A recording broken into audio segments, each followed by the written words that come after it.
Alright guys, today the project on the board is going to be a 2012 Suzuki Hayabusa. We're installing some driven racing P.A.I.R valve block-off plates. It's something necessary you're going to need to do if you install like a Voodoo exhaust or any type of exhaust with like a super free flowing system, and you do need a tune for it. So yeah, that's what we're going to be getting into today. This is my bike. First things first, you got to start with these two bolts here on the seat. You get the seat pulled off. There's one there, and there's one there. Once you get them loose, obviously you'll pull them out. They're like a pin that holds the seat on. Pull that guy out there, and then your seat will just lift straight off.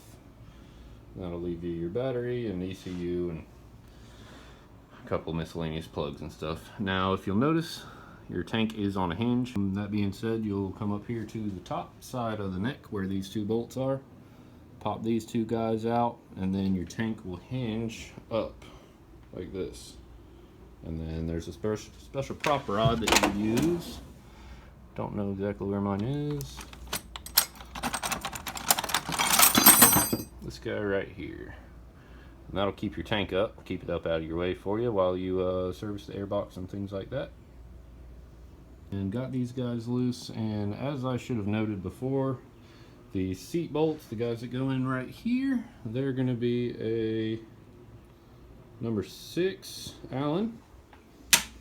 And then these guys up front are going to be a number 4. So after you get these guys off, you pop them out and make sure you keep up with your hardware. There'll be a washer, and then there's a special washer that goes there. Keep up with those guys.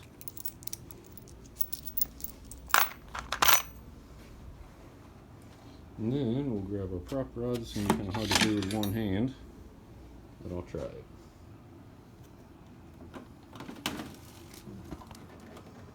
Lift it up.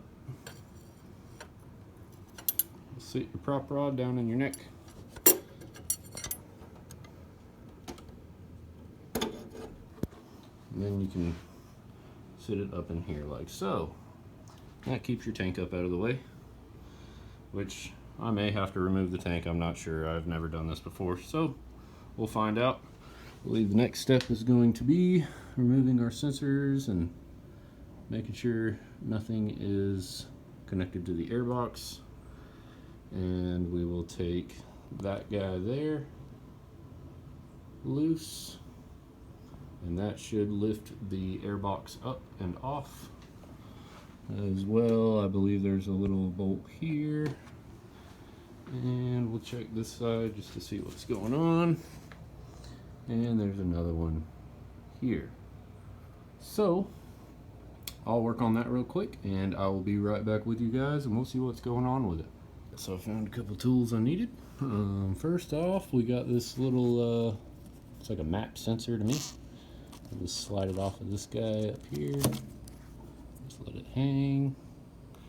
And then this little guy down here, I found an Allen wrench that'll work, and it is a 3mm. I don't know if you can see that or not. 3mm upside down. I'll take those guys off. This hose looks like it's gonna have to come loose.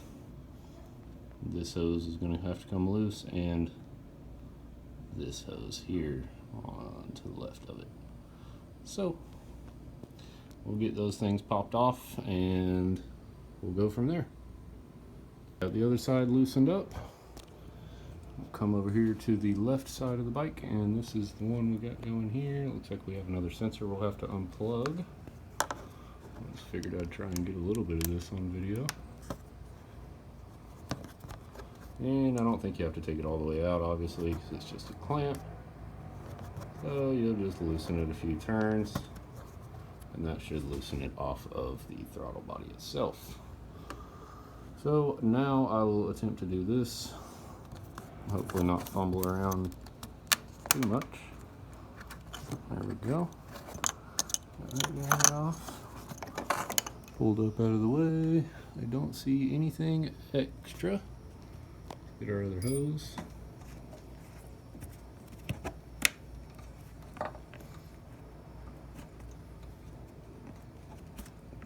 so. Alright, and that should, minus this little guy here, lift up and pull out.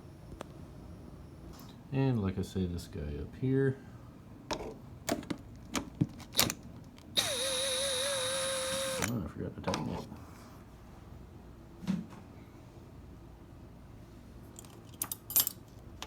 This little bracket that comes along with it. So make sure you grab that guy off there. And the bolt. And then this should just lift up. Which I'm going to have to wiggle it, so I'll do a little wiggling, but she is now loose. You can tell because she's off of the throttle bodies there. So now all I've got to do is make an attempt at sliding this guy out of here. I don't think I'm going to be able to do it one hand. So I'll get it out and I'll be back with you guys. Probably be easier if you took the fairings off because you have these little tunnels, but I don't feel like it because I just put these on because I had to cut them around the exhaust. So I'm gonna try and get it out without messing with that, and I'll be right back. So that wasn't too bad. All I had to do was pry up on this, get it kind of broke loose a little bit, and then once I got it loose, you pick up from the back side, rotate it up like this, and it will lift and turn straight up out of the bike, out of the hole here, which I'm gonna do a little bit of cleaning because this is the first time this thing's been off, other than a quick plug change at the track. So I'm going to clean up in here a little bit. These are the guys we're going to be blocking off, this guy here and that guy there. So I'll clean up, pop those guys off, take these hoses off, and then we'll follow this guy. Yeah, looks like a pretty easy design. We'll get it undone, and after I get the block off plates installed, we'll get it down to CH Performance down in Stark, Florida, and get a tune on this guy. And we'll be back at the track hopefully before too long. Alright, also, so we this valve we took off, obviously these two went to the valve cover, and this guy went to the bottom of the air box. So obviously gotta make sure that's capped up. I got my cap on there, little guy. The kit came with that. Obviously, if the kit doesn't come with that, I'm sure you can find one at any local auto parts store for just a couple bucks. Vacuum fitting would work just fine. This one's more rubber. So, should be good. I'm going to transfer this clamp over to it, and we'll be good to go. Obviously, it's good to check all your other rubbers while you're here and make sure everything's good, not cracked, and your filter, you know, if need be, which mine is pretty gross, so I'll probably have to clean that guy and or swap it out, get a new one from work. Okay, so in order to make this a little easier for myself when I go to clean it, I've already popped my hoses off here and there. This one came off the intake, so you'll pop this little guy off, squeeze the back side of this connector and pull. And hopefully it'll unclip for me, one-handed. Let's try this.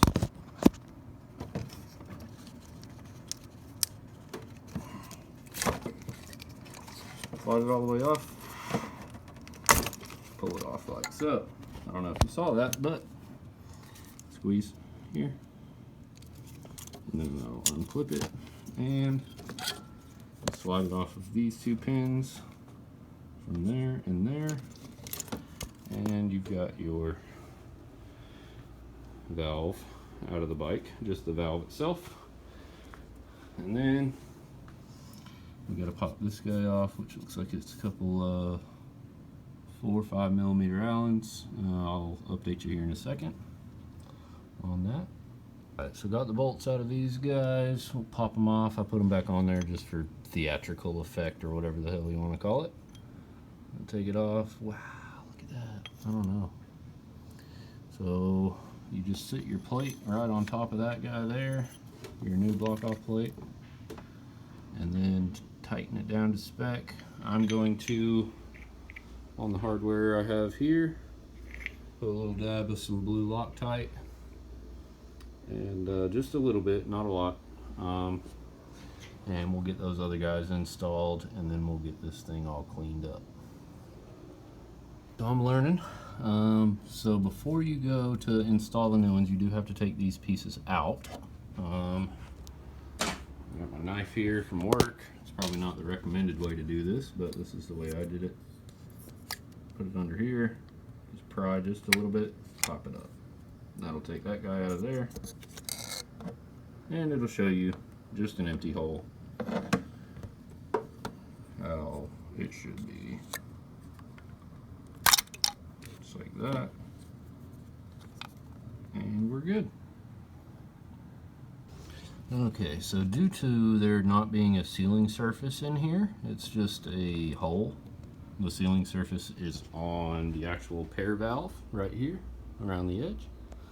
On the bottom side of it, if you look, there's 4 screws. What I'm going to do, I don't know if this is preferred, I'm going to pop these screws out and reinstall this centerpiece just so that my new plate, because it's a flat plate, has something rubber to seal against, and I don't have any vacuum issues, because these guys stick up too high and it will not go like that. So we'll pop it loose, and I'll show you the result. And when you're done, you should have something that looks like this, a pile of reeds or valves, I don't know what you want to call it, and these guys, which we're going to repurpose. We'll take this and we will sit it down in there. Now it's just an open hole now. You can see straight through it, no issues. Sit her down in there, and then that will give us our sealing surface for our new plate. So we'll get those guys installed. Got these rebuilt there. Plate. Sit something like that right there. It's probably got to finish wrapping the video up here shortly, just because I'm filming on an iPhone 7 and the battery sucks, and it's 2025. So here's the plates installed. I'd say I don't know what to torque them down to. I just go till my wrist pops, and that normally will suffice, especially with some Loctite. Now everything's done. All I did was zip tie the pigtail from the valve down the line here, just so it's not vibrating loose. I know I should remove that bracket and stuff like that, but it's okay for now, just because I don't want to get up under there, because you got to kind of go deep. You got to pull a radiator and stuff like that. I really don't feel like doing that right now, so that'll be all for this video. Now basically, to put it back together is just the reverse of what you did to take it apart, minus these guys. So I appreciate y'all watching. Thank you, and like, subscribe for more. I guess it's my first video, so don't be too hard on me, and hopefully we'll be able to make some more videos of this thing, and hopefully in the future planning on doing a stretch and some other things of that nature. Got the drag on there now, Shinko. But yeah, hopefully we'll get this thing going and get to the track and get some videos of that before too long. Alright, yeah, give me a thumbs up, like, subscribe. Thanks, have a good one.